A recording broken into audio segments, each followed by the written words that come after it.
Bismillahirrahmanirrahim. Assalamualaikum warahmatullahi wabarakatuh. Waalaikumsalam warahmatullahi wabarakatuh. Alhamdulillah wassalatu wassalamu ala Rasulillah wa ala alihi wa sahbihi wa mawalah la haula wa la quwata illa billah. Rabbi zidni ilma warzuqni fahma. Alhamdulillah pada kesempatan hari ini kita bisa kembali untuk bertatap muka walaupun melalui podcast ya. Acaranya para milenial ngobrol bareng ulama ya, ngobrol ya.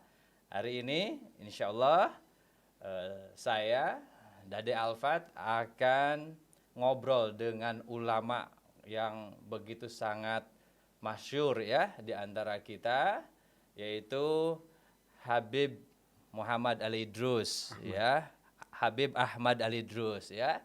Alhamdulillah sudah ada di tengah-tengah kita. Kita sapa dulu ya. Assalamualaikum warahmatullahi wabarakatuh Habib. Waalaikumsalam warahmatullahi wabarakatuh. Sehat Habib ya? Alhamdulillah. Habib begitu sangat cerah sekali ya. Alhamdulillah. Sehat insya Allah. Ketemu antum jadi pasti cerah kita. Cerah, alhamdulillah. Terima kasih Habib ya, masya Allah. Nih Habib ini tentu begitu sangat terkenal ya, karena beliau bukan hanya tayang di podcast kita hari ini saja, tapi saya melihat pengalaman dakwah beliau ini sudah sampai ke era digital yang wah luar biasa ini.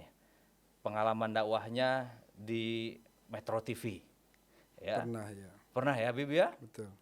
Kemudian di Trans TV dalam acara Islam itu Indah ya.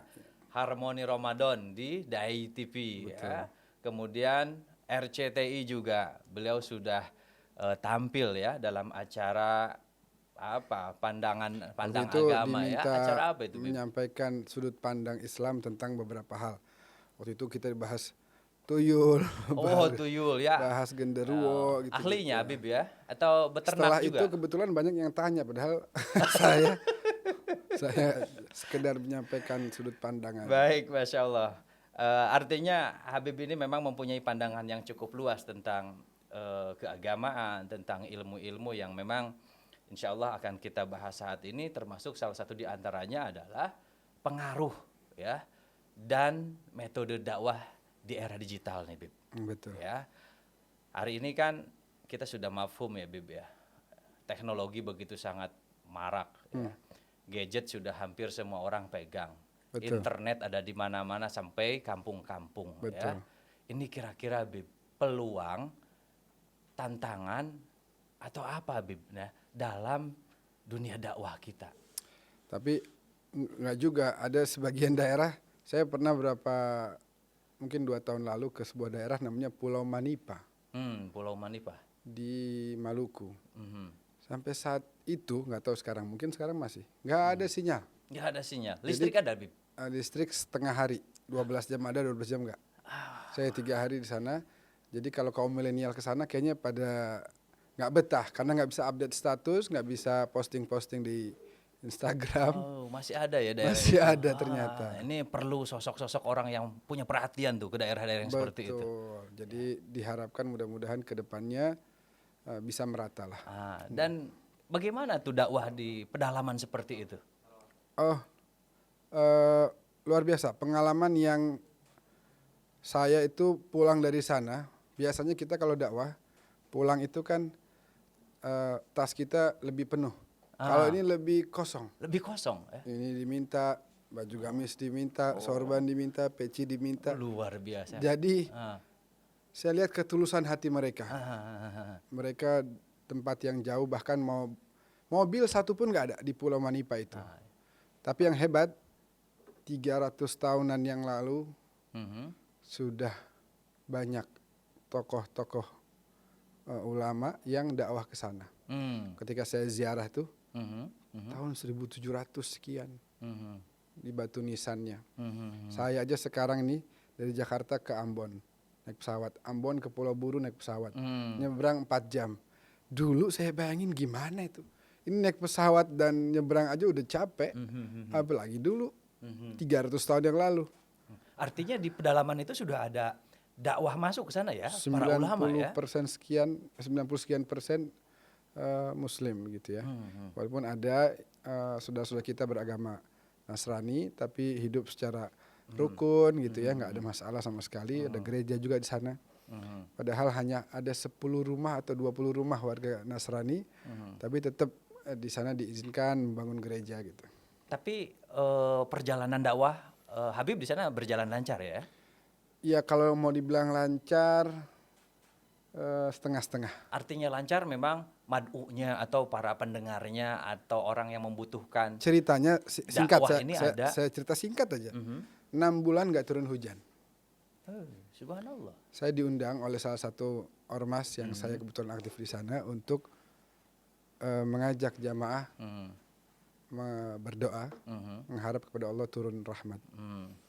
Dan malam hari ketika acara inti, setelah kita ajak semua beristighfar, bersolawat, tahlil, baca maulid, manggil nama Allah, saya ajak semuanya tuh. Istisqa ya? Ya, istisqa. Saya ajak semuanya untuk tundukkan wajah waktu itu, pejamkan mata, hanya panggil Ya Allahu ya Allah, ya Allahu ya Allah, ya Allahu ya Allah. Itu 15 menit suara tangisan menggelegar. Ternyata itulah isi hati yang, mohon maaf mungkin sebagian kering dari ibadah, dari zikir. Ternyata kemudian setelah kita pancing bersama-sama keluar, dan malam itu juga Allah turunkan rahmatnya. Itu kapan itu, Bib? Baru-baru ini kan? Akhir 2019. 2019. Akhir 2019. Jadi mereka bahkan sampai bercanda begini, Kang Dede. Habib, ayo doa. Torang ini pada hangus semuanya. Kering maksudnya ya? Orang punya kulit juga hangus ini sudah. Hitam semua. Canda-bercanda. Artinya, dan alhamdulillah setelah malam itu kita istighatsah, langsung malam itu juga turun rahmat berupa hujan. Setelah Habib balik lagi ke Jakarta, apa mereka mendapatkan materi-materi siraman rohani dari dakwah-dakwah? Kalau dari media sosial lain, sangat ulama lain, mereka rutin mengundang setiap hari besar, Maulid, Isra Mi'raj. Tapi kalau dakwah dari media sosial sayangnya belum sampai. Belum sampai. Nah, ini padahal media sosial ini menjadi bagian dari wasilah atau cara ya? Sangat. Ketika tangan tak mampu berjabat tangan, namun mata sebenarnya mampu untuk memandang, dan telinga mampu mendengar nasihat-nasihat, untayan-untayan, arahan bimbingan dari para guru. Jarak sekarang sudah tidak lagi membatasi ya, dengan media-media hari ini yang begitu sangat luas, sebetulnya bisa masuk ke ranah-ranah yang paling sulit sekalipun ya. Berarti dalam konteks hari ini memang menuntut para dai ya untuk melek medsos gitu ya, atau melek teknologi atau gimana? Betul. Kalau dulu itu harus di majelis taklim atau di masjid, sekarang enggak. Dalam artian banyak orang yang mungkin enggak mampu untuk hadir secara fisik, namun dia bisa untuk tidak ketinggalan pengajian tersebut.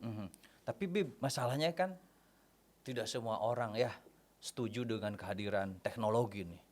Bahkan ada juga kelompok yang mohon maaf ya mengharamkan itu teknologi dari barat gitu. Iya. Itu gimana menurut pandangan Habib? Ada satu video lucu juga itu di Suriah tempat saya belajar. Satu orang yang ya model kayak begitu. Begitu dia naik taksi, antarkan saya ke tengah-tengah kota. Oh ya. Terus supirnya di jalan itu ada handphone bunyi. Terus kata yang belakang, Iyaka anturud ala hadha telepon. Gak boleh angkat telepon ini. Kenapa? Gak ada telepon di zaman Rasulullah. Aduh. Oh iya, matiin, masukin. Aduh, panas nih. Nyalain AC dulu ya. Awas nyalain AC ya. Kenapa? Apa ada AC di zaman Nabi? Ya gak ada sih. Kalau gitu matikan itu AC. Bikinan orang kafir itu. Gitu. Oh iya, oke. Sehingga akhirnya si supir kesal, tanya sama dia, ya Syekh, apakah di zaman Rasulullah dulu ada taksi kan gitu? Tidak ada. Kalau gitu sekarang kamu keluar cari keledai sana. Cari onta. Cari gitu. onta sana, cari keledai. Jangan naik taksi. Hmm. Jadi sebenarnya kalau Rasulullah pun hadir di zaman ini, pasti beliau akan menggunakan media sosial untuk berdakwah. Ya kan?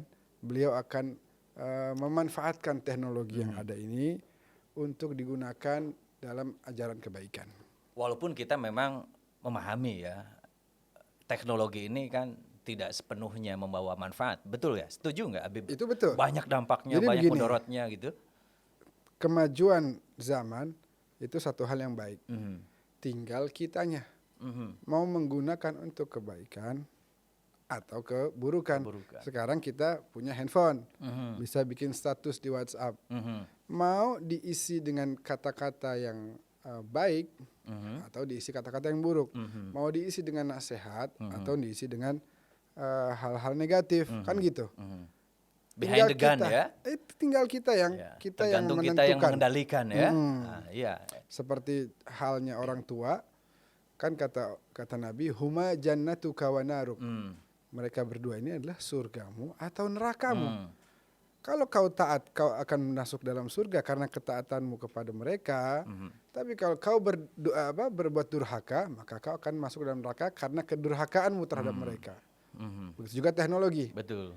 Gimana kita menyikapinya? Kalau sekarang serem, Kang Dede. Kenapa tuh? Dulu zaman saya nih, orang tua saya zaman kita, orang tua kita tahu nih, kita temennya siapa aja, ya kan? Kalaupun mau telepon pasti teleponnya ke telepon rumah. Iya. Tetangganya pula. Dede ada nggak? Mau main gitu, ya kan? Orang tua tahu, oh temennya si fulan. Di kamar ngapain orang tua bisa ngontrol. Sekarang jangankan anak kita di kamarnya, di samping kita, dia lagi ngobrol apa, lihat apa, kita nggak tahu. Karena majunya zaman. Tinggal kita bagaimana cara menyikapi ini. Dan ini bahaya ya kalau kemudian dibiarkan begitu saja. Sangat bahaya kalau nggak diberikan pendidikan dan arahan. Maka diperlukan keseriusan dari pihak-pihak yang bertanggung jawab untuk memberikan dhawabit.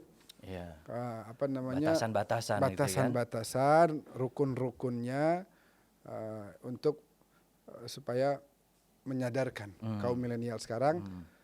Saya sering dalam ceramah saya sampaikan. Sekarang kuota ada banyak, dihabiskan untuk main game. Kalau bikin status taruh quotes misalnya, atau isi kirim link ceramah para ulama misalnya, berapa kilobyte yang keambil? Tapi ketika ada orang yang klik dan kemudian mendengar dan berubah menjadi baik karena status kamu, itu jadi dakwah yang luar biasa dan menghasilkan pahala yang begitu besar di sisi Allah Subhanahu wa taala. Sahabat muslim termasuk nih. Ya, link kita ini harus disebarluaskan ini.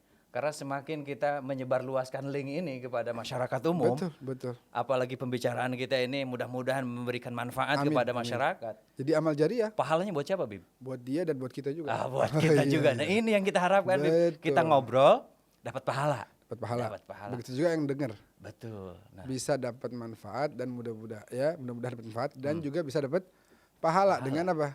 Share. Iya. Satu orang share ke 10 aja misalnya. Share and like ya. Share, like, comment, subscribe semua udah. Nah, itu nanti share ya atau like komen itu ya semua lengkap.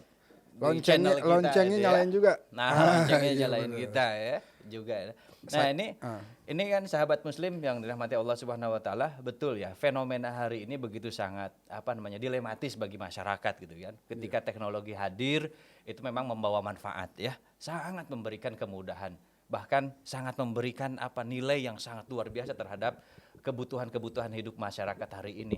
Tetapi hati-hati, di sisi lain juga memberikan dampak yang begitu sangat luar biasa kalau kemudian tidak memberikan doabit tadi kalau kata bahasa Habib ya, batasan-batasan, edukasi dan pendidikan ya. Nah, hari ini Bib, zamannya sudah memang zaman virtual, zamannya sudah zaman gadget, teknologi ada di tangannya hampir semua orang lah, bahkan anak-anak. Kita ini mau dakwah nih, ya mau dapat pahala nih dari HP yang kita pegang. Caranya bagaimana, Bib?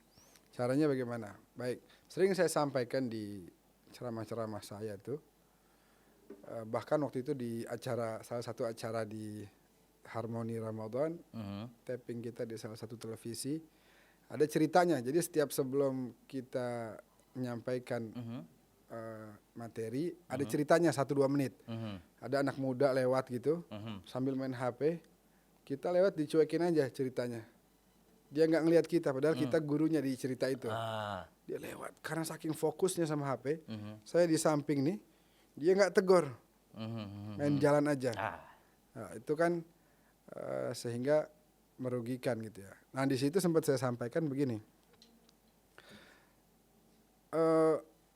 Sekarang begini, ada kewajiban bagi umat Islam khususnya ya, di mana Rasulullah sampaikan balighu anni walau ayah. Sampaikan ajaranku walaupun hanya satu ayat, satu hadis. Sekarang tidak semua orang mampu naik mimbar menyampaikan ajaran tersebut. Maka caranya apa? Udah ada kemudahan, share. Share itu ceramahnya para ulama. Maka Anda termasuk menyampaikan ajaran Rasulullah kan gitu. Saya ada satu video contoh singkat aja nih. Yeah. Satu video bagaimana cara Anda bangun subuh. Jadi ini saya lihat Tips itu ya, berbicara tips and trick gitu. ada bacaannya juga. Ada keluhan dari teman-teman. Habib, ini saya kok susah bangun gitu ya. Akhirnya saya sampaikanlah di YouTube. Di YouTube saya pribadi. Di situ ada satu bacaan yang kalau dibaca sebelum tidur maka 99,999999% akan berhasil membuat kita bangun di Pagi. waktu yang sudah kita Tentukan, harapkan. ya. Tentukan. Ya Allah, saya ingin bangun jam 4:15 misalnya gitu. Sampai baru ada 1-2 hari yang lalu, itu video udah lama. Tapi karena mungkin rupanya menjadi solusi buat banyak orang, terus mendapatkan istilahnya, ya disambut dengan baik lah. Banyak mendapatkan like and subscribe ya. Iya. Sampai ada, Habib, kok bisa ya? Mungkin bisa dicek di YouTube. Kok bisa ya? Saya minta 4:20, bangunnya itu 4:20, bukan 4:19, apalagi 4:21, enggak. Kok bisa? Jadi sesuai target gitu ya. Iya, dan banyak teman-teman dari para santri yang lain bilang, Habib, itu persis sama yang diajarkan oleh guru-guru saya di pesantren. Bacaannya hanya satu ayat terakhir. Mau tahu nggak nih? Apa tuh? Atau Ya harus dikasih tahu. Ini kan juga viral nih nanti iya, nih. amin, Ini Habib amin. nanti bakal viral dengan Ya doanya salam. ini. Ya salam. Ambil air wudhu. Setelah itu, kalau yang belum hafal dibuka Al-Qur'annya. Tinggal baca ayat terakhir surat Al-Kahfi. Ayat Itu sebelum tidur berarti ya? Sebelum tidur. Setelah dibaca, niatkan dalam hati, ya Allah, saya mau bangun jam sekian, tolong dibantu. Itu ya. Dan sebenarnya kalaupun orang niat nggak baca juga sebenarnya bisa. Bib, saya bangun jam 6, gimana dong? Maksudnya gimana? Iya tiap hari. Ya berarti bukan ente nggak sengaja, emang males namanya kan gitu. Nah, ini buat pendengar yang susah bangun tidur ya, di waktu subuh nih ya. Nah, ini rupanya mungkin pas nih kalau dengar acara-acara kita seperti ini ya, ngobrol nih. Nanti ke depan Bib harus dirinci itu, doa-doa apa aja tuh kan Siap, yang harus bisa dibaca oleh seseorang itu untuk punya hajatnya bisa Supaya terkabul dikabulkan. cepat gitu kan, Amin, seperti halnya amin, tadi amin, bangun tidur dan lain sebagainya dan Iya. sebagainya ya. Nah, Habib nih kan rupanya sudah menggunakan teknologi lebih awal nih. Medsosnya udah digunakan, Facebooknya luar biasa. Apalagi Bib? TikTok. ada. Woi, main TikTok juga. Jadi kalau orang lain menggunakan TikTok untuk menyebarkan, Kira-kira nih medsos Habib ini yang paling banyak digemari konten-konten atau tema-tema seperti apa sih Bib? Yang supaya Kalau- dakwah Habib ini didengar, Iya, iya, diterima, ya banyak like and subscribe-nya oleh kaum Iya. milenial. Itu tema-tema apa Bib? kalau di Facebook, Ah, tema cinta begitu? Hah? jadi ada tema-tema seperti misalnya itu bahkan kemarin yang 1 bulan lalu itu sampai jutaan ya di Facebook. Luar biasa Nah, ini followernya itu ya. itu masih ada kaitannya sama perkembangan zaman. Ada satu cerita.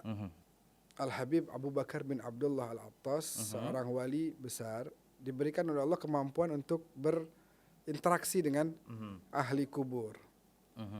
Jadi beliau suatu hari lewat satu kuburan mendengar rintihan. Lalu kemudian ditanya, apa gerangan yang menjadikan engkau tersiksa begitu luar biasa di alam kubur, alam barzakmu? Aku pernah memfitnah orang. Nah nih Kang Deddy, bahayanya memfitnah. Nih zaman sekarang ini, jempol ini bakal dihisab. Jadi nggak hanya lisan. Yauma nakhtimu ala afwahihim wa tukallimuna aydihim wa tashhadu arjuluhum bima kanu yaksibun. Jadi tangan, kaki semuanya akan diminta pertanggungjawaban. Ketika ditanya kenapa, aku pernah memfitnah orang. Kau nggak minta maaf sama dia. Kata orang yang udah meninggal ini, saya sudah sudah minta maaf dan sudah dimaafkan. Terus kenapa masih lanjut ini dosa? Ini bahayanya nih. Contoh saya fitnah Kang Deddy. Jangan main sama Kang Deddy. Aduh, orangnya nggak fair. Jangan bisnis sama dia, curang. Jangan nggak asik orangnya begitu. Ini contoh ya, contoh ya. Kalau aslinya mah kebalikannya. Contoh ya. Ya. Ini harus ditegesin contoh. Lah, karena fitnah saya, kemudian semua orang yang kenal sama Kang Deddy ini menjadi menjauh dari Kang Deddy. Misalnya, Kang Deddy mau tawarkan usaha bareng, nggak ada yang mau. Dipercaya ya. Mau berteman semua pada kabur. Ya. Kemudian saya minta maaf, Kang Deddy maafin saya waktu itu fitnah. Kang Deddy maafin saya. Kira-kira hisab saya selesai apa enggak? Enggak. Kenapa? Karena masih berlanjut ini efek dari fitnahan saya. Saya udah minta maaf padahal. Tapi kepercayaan orang. Iya. Dan dampak dari fitnahan saya itu masih tersebar luas, maka semakin luas dampaknya, semakin besar dosa yang terus datang kepada sahabat muslim. Ini yang perlu kita harus tahu ya. Semua yang kita pegang, yang kita kerjakan, yang kita lakukan ini ada pertanggungjawabannya di hadapan Allah Subhanahu wa taala. Termasuk nih kita memainkan media sosial. Betul. Jemari kita, jempol kita ini akan dihisab. Ini hati-hati dalam bermain media sosial ya. Betul. Hati-hati dalam share ya. Hati-hati dalam hal mengupload ya. Dan lain sebagainya ya. Apalagi ada undang-undang ITE. Ya. Nah, yang berbau hoax itu tentu harus dihindari lah ya. Itu memang dalam Islam pun kan dilarang. Iya. Dilarang, sangat dilarang. Sangat dilarang lah ya. Karena khawatir lah ya. Dan berat hisabnya ya. Gitu. Nah tadi kan Habib ini banyak bermain di media sosialnya ya.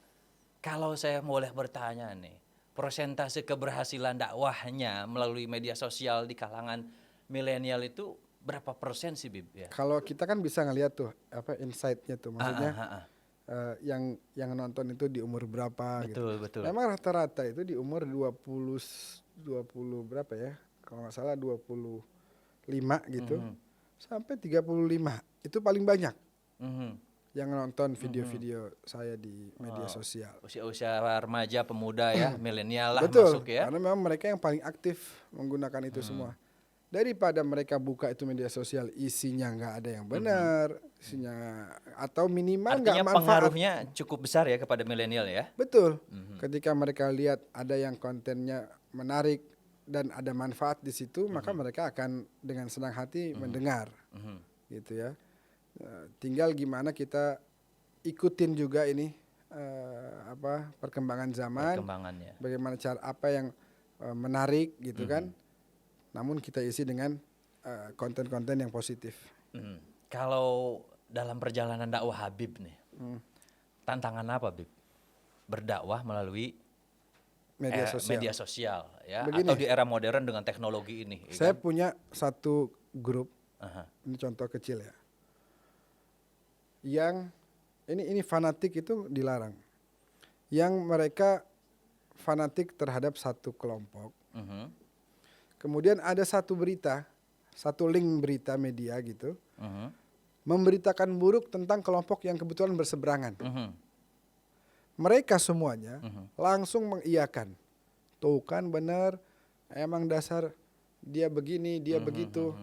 Saya bilang, ini berita hoax.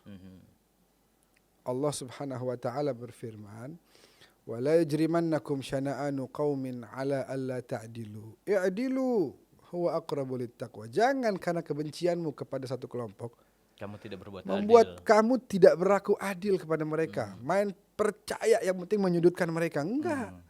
Kalau hoax tolak. Mhm. Berbuat adillah yang demikian dekat kepada ketakwaan. Mhm. Jadi masih ada itu salah satu kendala kita, masih ada orang-orang yang dengan mudah mempercayai berita-berita hoax. Padahal ada banyak cara untuk kita bertabayun gitu. Jadi melalui media sosial, teknologi ini begitu sangat efektif untuk dakwah ya. Sangat. Sangat efektif Kalau ya. dulu kita ceramah di masjid dihadiri 300-400 orang, sekarang dengan Sejutaan media mungkin sosial enggak, itu 1-2 video mungkin yang viral. Kalau enggak ya paling enggak ya intinya lebih lah daripada Ya. yang Saya ada menarik nih Bib. Ada seorang tokoh nih ya yang mempunyai statement ya Iya. berkaitan dengan dakwah virtual nih. Oke. Ya. Pandangan Habib gimana nih? Ini videonya nih ya. Coba. Ada seorang tokoh ini ya, milenial. Dunia digital sekarang nih. sudah begitu menjadi bagian yang tidak terpisahkan. Oleh karena itu, saya lihat metode dakwah yang dikemas menarik mungkin akan memiliki tempat yang luar biasa. Pada saat yang penuh tantangan ini, dakwah haruslah menjadi satu penyemangat kita. Suatu yang membangkitkan optimisme dan menghadirkan inovasi, adaptasi, dan kolaborasi agar saat-saat yang sekarang kurang baik menjadi lebih baik dan pada akhirnya menjadi sempurna. Nah, sebentar Bib. Iya. Kenal nggak Habib itu siapa? Itu Bapak Sandiaga Salahuddin Uno. Oh. Siapa yang nggak kenal? Oh, gitu ya. Ganteng ya. Luar biasa. Ganteng dong. Dai itu. Dai. Dia berbicara tentang dakwah di era digital. Tadi memang beliau sempat nyinggung hal-hal tentang dakwah gitu ya. Nah, statement beliau menurut Habib seperti apa? Sebenarnya tadi kok bisa sama yang saya sampaikan gitu ya. Mengemas dakwah semenarik mungkin supaya membuat perubahan dari yang kurang baik menjadi baik. Yang sudah baik tambah baik gitu ya. Terus juga kemudian beliau singgung tadi tentang bagaimana dakwah itu harus menjadi prioritas. Para nabi semuanya berdakwah mengajak kepada Allah. Nah, sekarang banyak orang yang tersesat.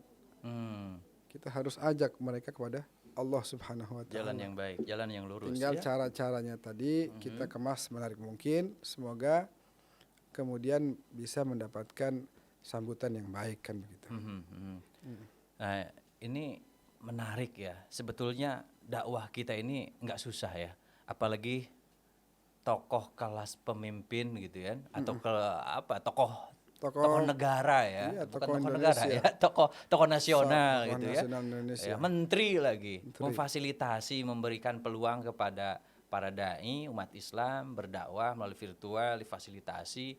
Bahkan dalam beberapa waktu lalu beliau ini mengkampanyekan dakwah digital, santri digital, entrepreneur gitu ya, yang begitu sangat luar biasa. Ini yang sebetulnya harus ditangkap oleh masyarakat kita untuk bisa mengambil peran dakwah kita melalui media sosial ini ya, media sosial ini keren. Habib kan tadi kenalnya siapa namanya Habib tadi? Bapak SSU.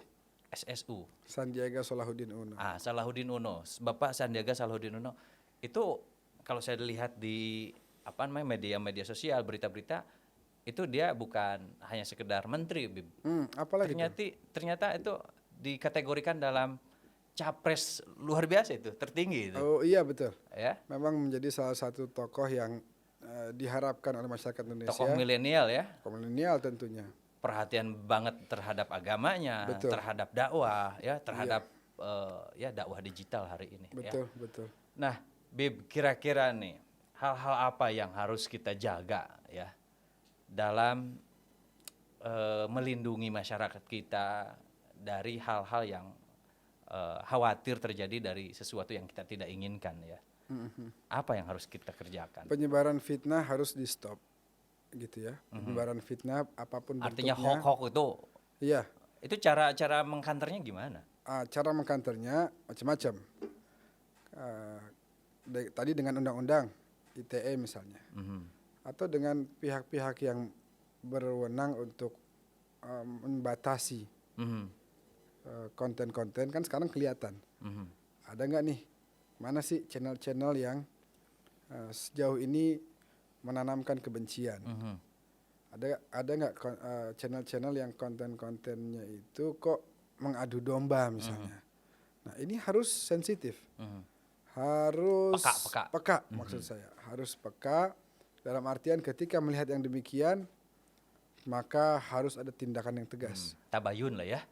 Iya, dari pihak yang berwenang untuk menyampaikan edukasi. Kalau memang nggak bisa juga ya sudah, mau nggak mau harus ditutup. Karena ujaran-ujaran kebencian seperti itu akan merusak negeri kita. Negeri kita adalah negeri dengan jumlah pulau yang begitu banyak, dengan jumlah budaya yang sangat banyak, bahasa yang bermacam-macam, agama yang juga beragam, maka diperlukan toleransi. Kita umat Islam memiliki seorang nabi yang tidak pernah mengganggu siapapun, menzalimi siapapun. Maka kita harus jadikan beliau sebagai suri tauladan, uswatun hasanah. Kita apalagi mayoritas di sini paling bertanggung jawab untuk memakmurkan dan mensejahterakan Indonesia. Maka mudah-mudahan kesejahteraan bagi seluruh rakyat Indonesia akan benar-benar bisa terrealisasi, terwujud dalam waktu yang secepat mungkin. Insyaallah, amin. Apalagi lahir sosok-sosok pemimpin yang memang peduli terhadap Islam, peduli terhadap dakwah, peduli terhadap masyarakatnya. Baik Habib, tentunya dakwah ini kan sebagaimana yang Allah firmankan kepada kita menjadi tanggung jawab masing-masing individu kita ya, setiap muslim. Oleh karena itu berdakwahlah ya sebaik mungkin melalui media-media yang kita miliki hari ini dengan cara-cara yang baik tentunya ya. Karena dakwah itu sendiri kan mengajak ya. Dakwah itu bukan hanya sekedar di podium kan, begitu kan, bukan hanya khutbah Jumat, bukan ya, bukan hanya sekedar di majelis taklim pengajian kan. Dakwah itu adalah bagaimana kita memberikan contoh, mengajak dalam kebaikan-kebaikan. Hari ini kebaikan-kebaikan sudah bisa kita lakukan ya, tidak hanya sekedar kita datang kepada masyarakat yang jauh, susah memang itu ya. Hari ini kita ada media sosial, ada gadget, ada internet dan lain sebagainya, dan itu bisa dilakukan oleh siapapun dalam rangka mengajak kebaikan-kebaikan untuk umat, untuk masyarakat, untuk Indonesia kita yang lebih baik. Demikian Habib, terima kasih. Jangan lupa ya channel-channel kita ini ya, diikuti ya. Jangan lupa follow media sosial kita yang ada di bawah ini ya. Follow media sosial kita di bawah ini, karena insya Allah ke depan kita akan menyampaikan materi-materi yang lebih aktual ya, yang lebih hits ya dalam perkembangan Islam, perkembangan Indonesia dan perkembangan milenial saat ini. Insya Allah dalam berbagai aspek kita akan bahas, dan insya Allah mudah-mudahan ada kebermanfaatan bagi kita semuanya. Baik Habib, terima kasih. Barangkali statement closingnya atau closing statementnya Habib terkait dengan tema hari ini apa? Baik. Sahabat muslim di konten ngobrol, dua ayat yang akan saya bawakan ini sebagai closing statement saya yang merupakan pakem dalam berdakwah. Yang pertama, Allah Subhanahu wa taala berfirman, ud'u ila sabili rabbika bil hikmati wal mau'izatil hasanah. Ajaklah, serulah ke jalan Allah dengan cara yang penuh hikmah dan dengan mau'izah hasanah, yaitu ajakan-ajakan yang baik, ajaran-ajaran yang mulia. Yang kedua, pakemnya yaitu sebuah ayat, idfa' billati hiya ahsan fa idzal ladzi bainaka wa bainahu adawatun ka'annahu waliyyun hamim. Balaslah dengan yang terbaik. Maksudnya balas dengan yang terbaik. Kalau ada orang yang berbuat buruk pada kita, maka respon kita adalah dengan cara yang terbaik, bukan hanya dengan yang baik, tapi yang terbaik. Karena hasilnya apa? Jika antara engkau dengan dia ada permusuhan, maka engkau akan dapati ia kemudian menjadi teman yang baik bagimu. Itulah cara dakwah dengan cara yang baik, santun, sopan. Mudah-mudahan negeri kita mendapati rahmat dari Allah Subhanahu wa taala, menjadi baldatun thayyibatun wa rabbun ghafur. Amin. Ya rabbal alamin. Terima kasih Habib Sama-sama. sudah hadir dalam link ngobrol atau dalam link podcast ngobrol kita. Terima kasih sekali lagi. Mohon maaf apabila ada kesalahan. Saya Dade dan Habib Ahmad Ali Idrus undur diri dari hadapan ruang kita semuanya. Assalamualaikum warahmatullahi wabarakatuh.